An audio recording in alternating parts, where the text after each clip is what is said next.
Ondoren, Belgikako Mod Museum zuzendaria datorkigu. Berak literatura eta filosofia ikasi zuen eta 2010ean Momun hasi zen lanean. Continuamos, seguimos con las ponencias. Recibimos ahora a la directora del Museo de la Moda Antwerp, Momu. Ella estudió literatura y filosofía y se unió a este museo en el año 2001 como curadora para trabajar en el diseño de exposiciones de este centro. De 2007 a 2008 fue editora jefa de Magazine y en 2009 se convirtió en la directora del MOMU. La ponencia, como pueden ver, Amberes, pasado, presente y retos de futuro de una ciudad de la moda. Jaun Andreok, Kaat, Debo.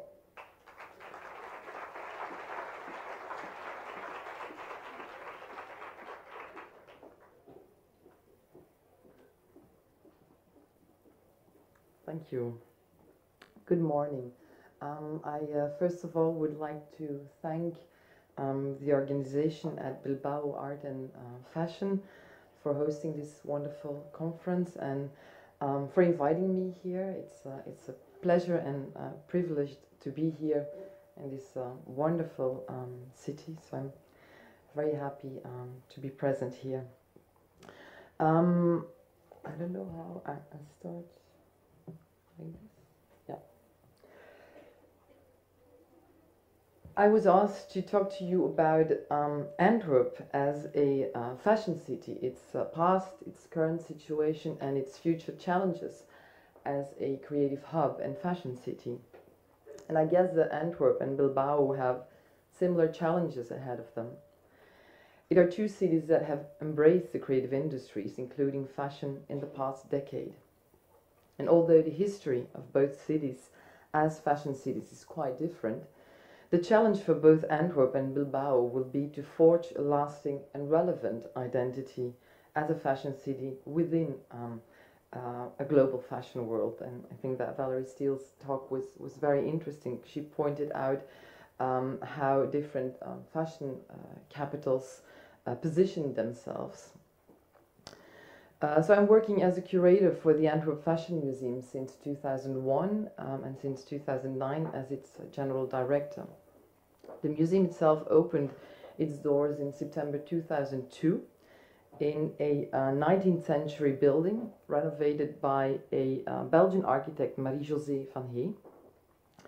And the building was baptized Modenatie, referring to the Nazis. It's a Flemish word which you, I think in English, could translate as nations. And these Nazis were companies located in and around the Antwerp harbor and were organized around one type of product or industry.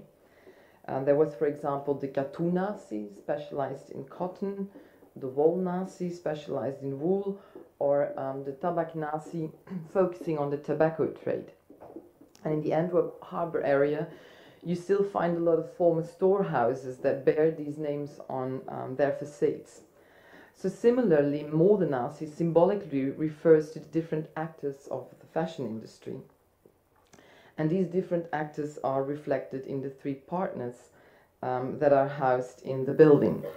So besides the fashion museum, the building also houses the fashion department of the Royal Antwerp Academy of Fine Arts and the Flanders Fashion Institute, the FFI, which is a government-funded organization that advises fashion designers and labels on business topics, promotes them abroad, and coaches a selection of young designers with high potential. And I was very happy that Valerie mentioned the sort of car service that they used to organize in Paris for buyers and press, making sure that these people would find the showrooms of young Belgian designers. However, for a number of years they were lacking funding to organize this car service, but recently they told me that they found a new sponsor, so you will soon see these cars again in Paris.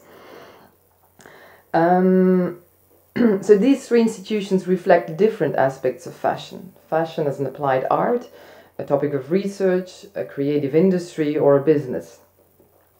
And in terms of architecture, the Modenatie building also serves as a translation of the cohabitation of these three actors, with the fashion department on the top floor as the creative core of fashion. And I really think it's important to emphasize that the school is the creative core, the heart of the Antwerp fashion story. And the generous use of glass in the architecture and the central hall and staircase in the building emphasized the transparency and the synergy between the different partners and activities within the building.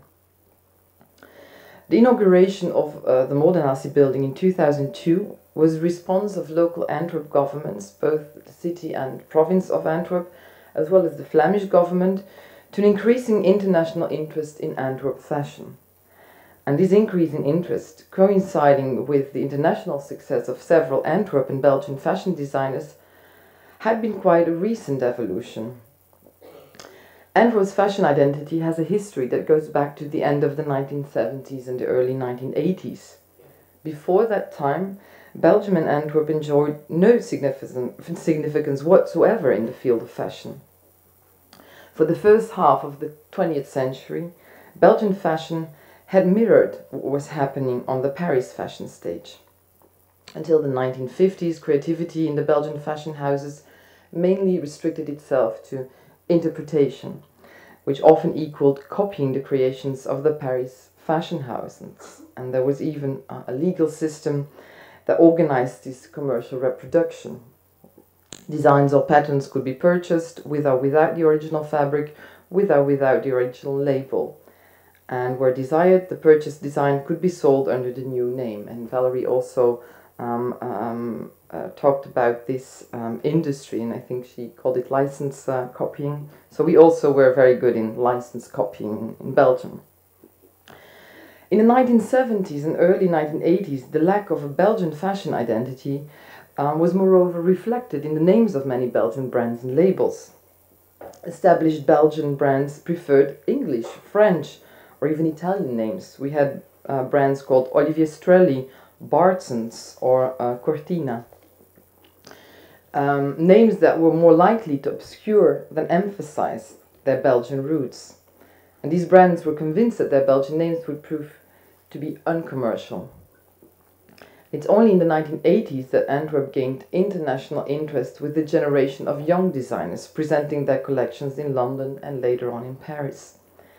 They all had studied at the Antwerp Academy and became known as the Antwerp Six, a name that was given to them by British press, as the Flemish names were quite hard to pronounce. And this is an older picture. This is a more recent picture taken in 2013, I think.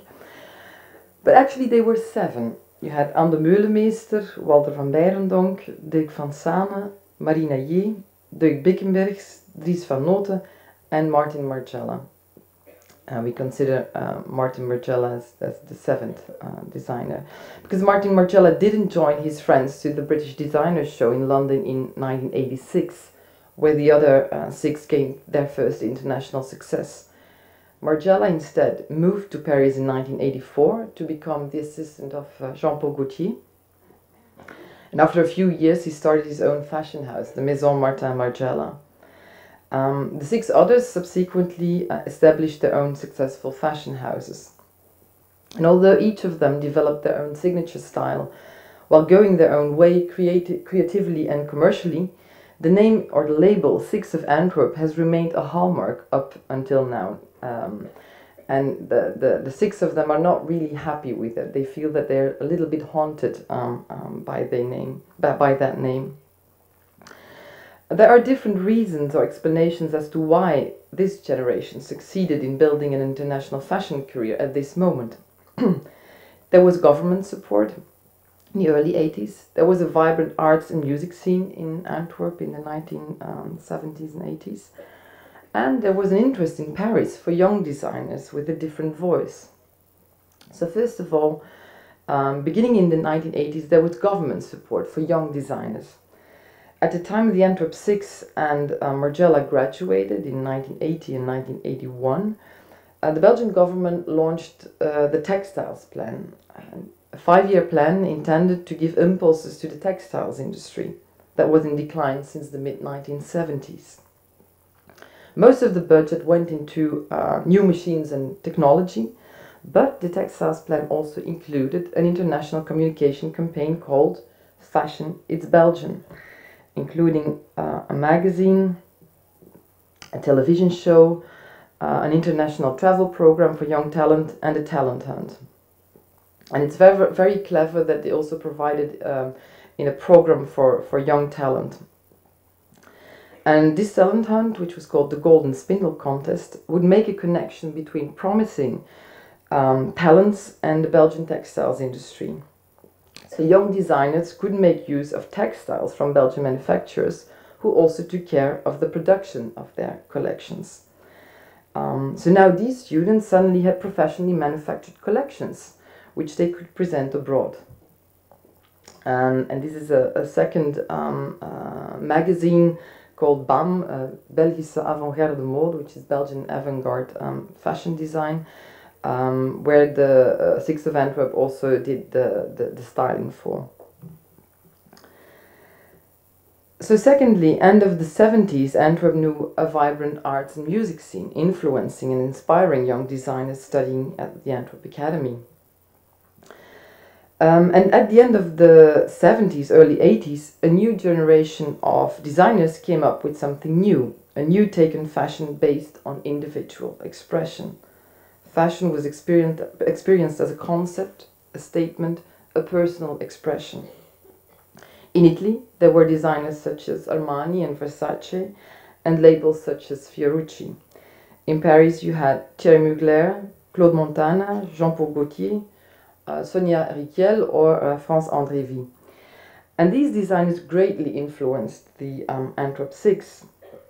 Moreover, these new fashions were visible on the street. They were being worn and purchased by the students in Antwerp. It was fashion that was accessible for these young designers. And it inspired and encouraged them to make a statement themselves. And it strengthened their beliefs that they themselves, under their own names, could be successful with their collections abroad. In 1986, they experienced their first international breakthrough during the British Designer Show in London. I have a scan of some of the flyers they made for the fair, and then Walter van Berendonck and Dirk van Sane waiting at their booth at the trade fair, waiting for buyers to pass by. Shortly afterwards, they moved to the Paris Fashion Week, where the Japanese, and Valerie also already mentioned it, where the Japanese already had shocked the fashion world with a new kind of fashion, and they were the first to break the French dominance. And also this evolution gave the Belgians courage, encouraged them that they also could make a statement in Paris. The success of these Antwerp designers in turn resounded in the fashion department of the Antwerp Academy and attracted new generations of designers becoming more and more international. In successive waves, this reputation attracted German, Dutch, Eastern European, Japanese, Korean, Indonesian and Russian students to Antwerp. So whereas during the first half of the 80s only Belgians graduated from the fashion department, today the school consists of more than 30 different nationalities out of a total student population of approximately 150 students. Now we say that the Christmas party at the fashion department is a very, very fun thing to see, because they all have their own traditions and food that they bring in. It's actually a sort of microcosmos. It's the whole world sort of in one school. And I brought some images, some older images as well. The fashion department was started in 1963. Already in the 1950s, the Antwerp Academy organized some classes in fashion drawing, and you see some pictures here. And then in 1963, it was Mary Prichot, the woman on the image on the left in the middle, who started the fashion department. They also had their graduate show, and it's a very interesting story to see how the graduation show, developed from a very amateuristic show where the designers were modeling their own designs. We even found some letters where the director of the school was asking the Antwerp Zoo for plants to decorate the catwalk. So I guess that the plants on the right, they had to return them to the zoo afterwards. And in less than 30 years, the show developed into an international event, a 3-day event attracting about 6,000 people. So the students now get a professionally organized fashion show. This is sometimes when the weather was okay, they did the fashion show in the garden of the academy. And these are some images, some more recent images. Images of the first generation of Japanese students that arrived in Antwerp at the academy in the mid-90s, introducing a very different aesthetic in the school. And this is a backstage image, I think, giving an idea of the scale of the show. The success of the Antwerp 6 and coinciding with it the ongoing internationalization and professionalization of the fashion department of the Academy had and still has a huge impact on the Antwerp fashion identity. Following the Antwerp 6, new generations started their own brands and presented their collections in Paris or London. In the 90s, designers like Raf Simons, Verenigd Branchino, A.F. van der Vorst followed in the footsteps of the Antwerp 6. In the first decade of the 21st century, we had designers such as Bruno Pieters, Bernard Wilhelm, Peter Pilotto, Christian Wijnands or Heider Ackermann. All started up own businesses and present and sell their collections in one of the major fashion capitals, Paris, Milan, London or New York. Some stayed in Antwerp, others moved to London or Paris. But, and this is also important, not all graduates of the Antwerp Academy start their own label. Many others embark on alternative careers, often behind the scenes of major international fashion houses. As stylists, makeup artists, creative directors at a fashion house, or start working in another artistic discipline. Some combine their own label with an art direction at one of the major fashion houses. I think, for example, of Martin Margiela, who, besides designer at his own label at the Maison Martin Margiela, was head designer at the French luxury house Hermès from 1997 up to 2003. And I also like to mention the recent success story of Raf Simons, creative director of the women's wear at Christian Dior since 2012, both haute couture and prêt-à-porter, combining it with his own menswear label, still based in Antwerp. Furthermore, also the menswear at Christian Dior is under direction of a graduate of the Antwerp Academy, Chris van Asse, and this since 2007, who also combines it with his own menswear line, which is based in Paris. And then there are the less visible positions within the industry, but often very influential positions within a fashion house. I think, for example, of Peter Phillips, graduate of the Antwerp Academy, and former creative director at Chanel Makeup from 2008 up to 2013. And in 2014 he was appointed creative and image director at Dior Makeup, following in the footsteps of Pat McGrath and teaming up with Raf Simons. So I think you could say there's like a Belgian team that has the leading creative positions at Dior today. The success story of Antwerp fashion, however, is about 30 years old. If we take the breakthrough of the Antwerp 6 at the British Designer Show in 1986 as its starting point. However, since the end of the 1980s, Antwerp as a fashion city didn't develop a coordinated plan or vision, but saw a number of events and initiatives that focused on fashion, hosted and or funded by different governments, either the city of Antwerp, the province of Antwerp, or the Flemish government. In 1993, Antwerp was elected cultural capital of Europe, and this meant a huge creative boost for the city.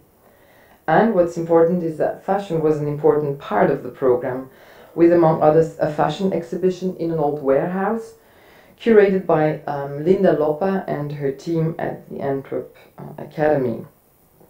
And Linda Loppa at that time was director at the fashion department and also teaching at the fashion department.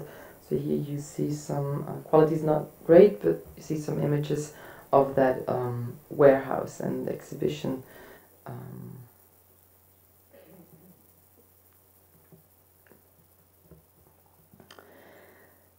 The graduate show of the fashion department that year was attended by Jean-Paul Gaultier, who also was head of the jury. In 1998, the Flanders Fashion Institute was founded, also under the direction of Linda Loppa. You see her here on the right, together with two of the other co-founders, Gerlie Esch, fashion journalist, and Geert Bulot, private collector and fashion entrepreneur based in Antwerp. In 2001, the city of Antwerp hosted a large-scale event called Fashion 2001 Landed, under the art direction of Walter van Beirendonck. And Walter van Beirendonck literally dressed the city in color through huge banners in different colors on buildings or squares throughout the city. 4 exhibitions were presented that year. This is one in the Museum of Contemporary Art in Antwerp. And then another one, Extramuros, a photography exhibition near the river Skeld. And Japanese designer Rei Kawakubo was invited to Antwerp to give a fashion show on 7 different inspiring locations, among others the Antwerp Zoo, the Museum of Fine Arts, and a church. Highlight of that year had to be the opening of the new fashion museum, MOMU. A fire during the renovation works, however, decided otherwise, and the opening of MOMU was postponed to September 2002. After the inauguration of the museum, Antwerp didn't know any major events from the scale of Antwerp Cultural Capital of Europe or Fashion 2001 Landed. The last public event that involved different cultural partners and that had a focus on fashion were the celebrations of the 350th anniversary of the Royal Academy of Fine Arts and the 50th anniversary of the fashion department in 2013. And 2 museums in Antwerp, the MAS, which is a recently new museum, city museum in Antwerp, and MOMU, the fashion museum, hosted exhibitions celebrating the 2 anniversaries. And I just show you some images of the exhibition at MOMU. The exhibition already started at the staircase, which was quite a crazy thing to do. We designed a huge kind of 3D timeline starting in 1963, the year the fashion department was founded. Then it continues here. This was one space dedicated to the Antwerp 6 and their inspiration sources. And these on the right, the first designs of the first generation of Japanese students. MOMU, supported by Tourism Flanders and the city of Antwerp, also hosted the Extramuros project Antwerp Icons. And this project positioned 12 photographs in large format of 12 renowned Antwerp designers around the city. The images were presented on towers of shipping containers, referencing the Antwerp harbour, but also reminiscent of the giant dolls that have been carried in Antwerp processions since the 14th century, marking important celebrations or events. And I just brought you some old images. I'm not sure whether you're familiar with this kind of tradition, but in Antwerp we have this tradition that these sort of dolls are carried around originally in Catholic processions, but later on also during events in order to celebrate an important event. So this was one of the inspiration sources. The images were positioned at spots in Antwerp that were interesting from a touristic point of view. For example, the Antwerp Cathedral, the Central Station, the River Scheldt, the Fashion Museum, which you see here, and the Museum of Fine Arts.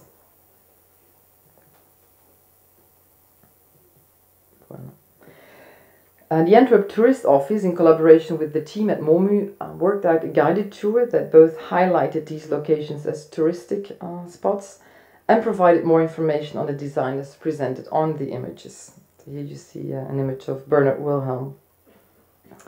In comparison to previous city events, the celebrations around the anniversary of the Antwerp Academy were much smaller in scale and in budget, receiving fewer funding from both the City of Antwerp and the Flemish government.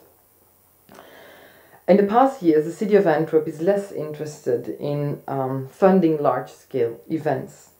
These events tend to attract lots of visitors and international tourists, and also attract a lot of press attention, but it has proven hard to maintain this attention in the following years.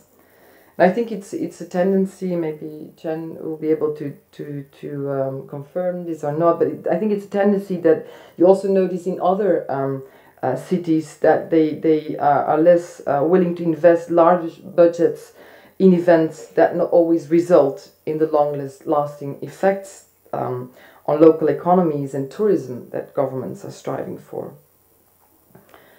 The inauguration of the Fashion Museum in 2002 was a response of local Antwerp governments, as well as the Flemish government, to an increasing international interest in Antwerp fashion, and resulted in a place where people could learn about and be inspired by fashion, textiles and costume.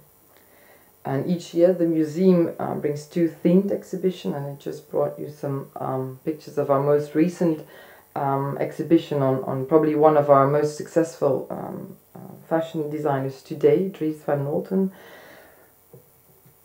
It's an exhibition that was initiated by the Musée des Arts Décoratifs in Paris and that later on traveled to Antwerp.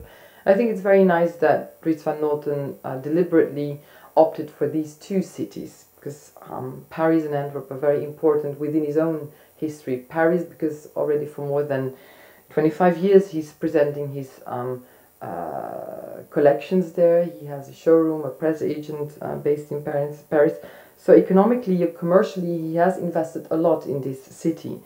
Antwerp, on the other hand, is very important to him as it's still his home base. His headquarters are based in a former storehouse in the north of Antwerp. The museum also has a small exhibition space on the ground floor where students of the Antwerp Academy present their work in 4 smaller exhibitions each year. The museum owns a collection of about 25,000 objects from the 17th century up to today, but has no permanent presentation of the collection.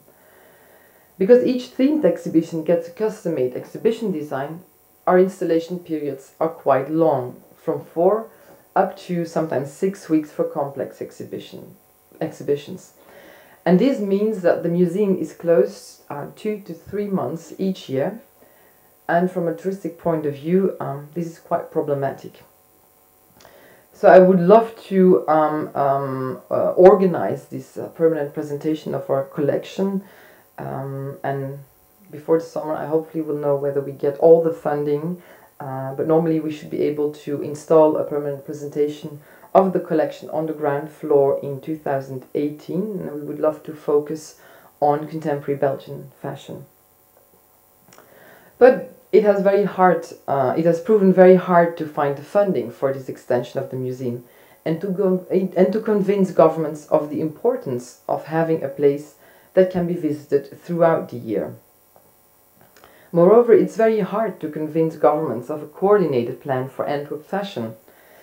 The city of Antwerp promotes itself as a fashion city, thriving mainly on the international press attention it gets through its fashion designers and the initiatives of actors like the Fashion Department, the Fashion Museum and the Flanders Fashion Institute. But a vision on the future identity, role and position of Antwerp as a fashion city is mainly lacking. And therefore, last year, the museum teamed up with the Flanders Fashion Institute and the departments of tourism and economy of the city in Antwerp with regard to the need to create a master plan for the future identity of Antwerp as a fashion city. and Jen Miller, who will speak after me, helped us in starting up these conversations. And we're still in the middle of this process, so I can't give you a finalized plan or proposal yet. But what I like to do is to give you some insight in the different challenges ahead of us. So as mentioned earlier, Antwerp has a fashion scene with independent designers and fashion labels that present their collections internationally, mainly at the fashion weeks in Paris. Within this group of independent fashion designers, the Antwerp Six are best known and generate most of the international press attention for the city. One can say that the Antwerp fashion identity is still very much linked to the success story of the Antwerp Six. However, today only 2 of the original 6, or 7 if we include Martin Margiela, are still active in business, and these are Dries van Noten and Walter van Beirendonck. Marina Ye quite early left the industry and opted for a teaching career. Dirk van Saan only works for private customers on demand and runs a multi-brand store in Antwerp. In 2009, Martin Margiela retired as creative director and sold his brand to the Italian diesel group of Renzo Rosso, who already owned a majority since 2002 in the house. Dirk Bickenbergs retired in 2011 and sold his fashion house to his Italian footwear licensee. Anne de Meulemeester finally retired as chief designer of her label in 2013. Her business partner Anne Chapelle, who was brought in as a manager in the mid-90s, took over the brand. As creative director, Anne de Meulemeester was succeeded by her own team. So in the next 10 to maybe 20 years, it's likely that also these last 2 designers, Van Noten and Van Beirendonck, will retire from their houses and or sell their businesses. And if this happens, there'll be a big chance that their fashion houses will be relocated to other cities. And the question is whether future owners will highlight the Antwerp roots of these companies or rather prefer to obscure them. And this brings us to the complex question of identity in fashion. Because what is a Belgian or Antwerp fashion designer? Is it a designer that has the Belgian national identity, such as the first generation of Antwerp designers? Is it a designer that is trained in Antwerp or runs his business from Antwerp? Answers to these questions are complex. Today, only a minority of designers that graduate in Antwerp have the Belgian identity. As said before, on a total student population of 150 students, there are more than 30 different nationalities. However, also designers working outside of Antwerp and or Belgium, or designers with their roots outside of Belgium, are often perceived as Belgian designers. In 3 decades' time, Belgium or Antwerp has become a commercial brand, a quality label. And one of the most important challenges will be to maintain this brand and quality label, to ensure that its content and what it represents can be communicated clearly and unambiguously. Furthermore, Antwerp doesn't have a fashion week or another important trade event. We're 1 hour away from London, 2 hours from Paris, 2 of the major fashion capitals, and 2 cities with very important fashion weeks, with a very clear identity. And most Belgian fashion designers show their collections during the Paris fashion weeks. So in an overcrowded fashion calendar with probably way too many fashion weeks, Antwerp certainly doesn't need its own fashion week. Secondly, we have little manufacturing left and little known textile production. What we do have is a group of talented, independent fashion designers, probably one of the best fashion schools worldwide, and I think I can say that the Antwerp Fashion School, together with Central St. Martin's in London, are considered to be leading institutes within their field. Antwerp has a fashion museum and an institute promoting, consulting and supporting young designers. And finally, Antwerp also has a shopping district in the vicinity of the museum and school. Then how come it proves so difficult to convince governments to develop a long-term vision for Antwerp fashion, and moreover also invest in it? The hard thing about what I mentioned earlier is to calculate the spillover effects of Antwerp fashion for the city. What is this avant-garde image that fashion created for Antwerp worth? How do you quantify it? How do you quantify the symbolic value of Antwerp fashion? There's a small number of high-profile independent designers based in Antwerp, upon which much of the city's image as an innovative and avant-garde fashion city is based.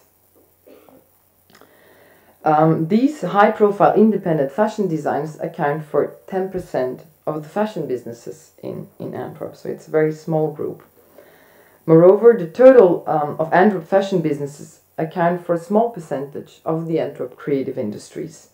We know that there are about 8,000 creative businesses in Antwerp, and of these 8,000 businesses, the ICT and new media sector is the biggest, with about 1,700 businesses, followed by advertising and communication, architecture, cultural creative industries, the audiovisual industry, and at only sixth place, fashion, with 661 businesses. And when you look at the employment these creative industries create, fashion scores even worse and takes an 8th place. I have to add that these numbers date from 2011, a study conducted by the city of Antwerp, so I'm a bit frustrated that we lack more updated numbers. And because of this frustration, the museum and the Flanders Fashion Institute last year joined forces and ordered a new study based on numbers and data of the year 2013. And this study will be finished in June of this year. So unfortunately, I don't have all the results yet. What I can say is that according to this study and these more up-to-date numbers, almost 1,500 fashion businesses were counted, with a turnover of 1.3 billion euro. Many of these businesses are very small businesses, often employing only 1 or 2 people. And a very small percentage of these businesses, 2%, generate more than 60% of the employment and 46% of the turnover. Then what governments also tend to do is to compare the creative industries to other important actors within the local economy. So of course we are compared to the diamond industry, and compared to this industry, fashion is a very small industry. The diamond industry in Antwerp in 2014 traded 227.2 million carat diamond with a value of 58.8 billion US dollar. The diamond industry accounts for 5% of all Belgian export and even 15% of all Belgian export outside of Europe. So compared to the diamond industry and other important actors such as the Antwerp Harbour and its petrochemical industry, Antwerp fashion is small, even very small. One would say quantité négligeable, were it not that the impact of this very small industry on the international image of Antwerp is huge, and that its spillover effects therefore on other creative industries, on local Antwerp economy and tourism is not to be ignored. Quantifying these effects, however, is hard. And with the study that we recently ordered together with the Flanders Fashion Institute, we are exactly trying to quantify these effects. So summarizing, I would say that Antwerp needs to invest in these actors that strengthen the image of Antwerp as an innovative and an avant-garde fashion city, being first and foremost the Antwerp Fashion Academy as the core of the Antwerp fashion story, the museum and the Flanders Fashion Institute. I think investing in education remains a very important challenge. Antwerp, as said before, has a very important and internationally renowned fashion school, but the study of fashion is not embedded within our universities. At the Antwerp University, for example, there's a small department of fashion management, but there's no fashion theory or fashion or costume history. So having both theory and practice embedded within our education would create an extra asset for the city. And I think the museum can be a beautiful link there. So hopefully in the forthcoming years, the university will discover fashion, fashion theory and fashion studies. We're working hard on our relationships with the university. Antwerp should moreover also invest in the infrastructure for young designers, making sure that they are challenged to stay in Antwerp, that they are nurtured and promoted. And I also feel that Antwerp would benefit from a large-scale communication campaign, both in Belgium and on an international level, to be compared with what the Belgian government launched in the 1980s, about 30 years ago. Because such a campaign is very important for the confidence of designers, but it's equally important for the creation of enthusiasm and support with a broad audience, as was the case in the 1980s. And I sometimes feel that people in Antwerp and Belgium take fashion for granted. It's there and they're happy with it, but they don't find it necessary to invest in it, and they don't realize that it's a quite recent evolution and therefore also very fragile. But most important is probably the communication between all different partners within the industry, be it tourism, marketing, retail, creation, distribution, or education and research. Antwerp should create and control its own destiny rather than falling victim to circumstances conditioned and forged by others or outside influence. It should nurture and stimulate the existing networks, and I think that Valerie also discussed the importance of these networks. And I wanted to comment with or tell a small anecdote with the two images that Valerie showed, two designs of Dutch designer Iris van Herpen, just to illustrate how important these networks are. I discovered the work of Iris van Herpen a number of years ago, and at that time she was she made beautiful handcrafted leather designs, very complex leather designs. And I was contacted, I had one of these designs in an exhibition at the museum, and my brother, who works for a Belgian 3D printing company based in Leuven, approached me and he said, do you know an interesting young fashion designer that would like to experiment with 3D printing? He used to work with a lot of architects, designers, artists, but he hadn't collaborated with fashion designers. And I said, I need a fashion designer that fully grasps the potential of 3D printing. So I said, I have here a design of an unknown but very inspiring young Dutch designer, Iris van Herpen. So I introduced the two to each other, and together they created the designs that you showed. So the very famous skeleton dress. So the first designs, 3D printed designs of Iris van Herpen were manufactured in Leuven, Belgium. They teamed her up with a very talented 3D designer, because, like Valerie also mentioned, fashion is not only about the genius or the designer as a genius, but it's often a whole team of people collaborating and exchanging expertise. So they teamed her up with, I think it was in the beginning, Daniel Wittrich, and if you know Daniel Wittrich's work, you will also see traces of his signature style in the designs of Iris van Herpen. And so often this happens in a very informal way, introducing young designers to new technologies, to your network. And the challenge is to find sort of structure or more formal ways in order to pin down these networks and make sure that young designers start developing new work, meet new people. And I like to believe that Iris van Herpen, through the 3D printing, because she's now experimenting with a lot of other very interesting techniques, but that it was the 3D printing that introduced her to new technology. So I hope I gave you some ideas. I hope I didn't raise too many questions, and I'd like to thank you for your attention.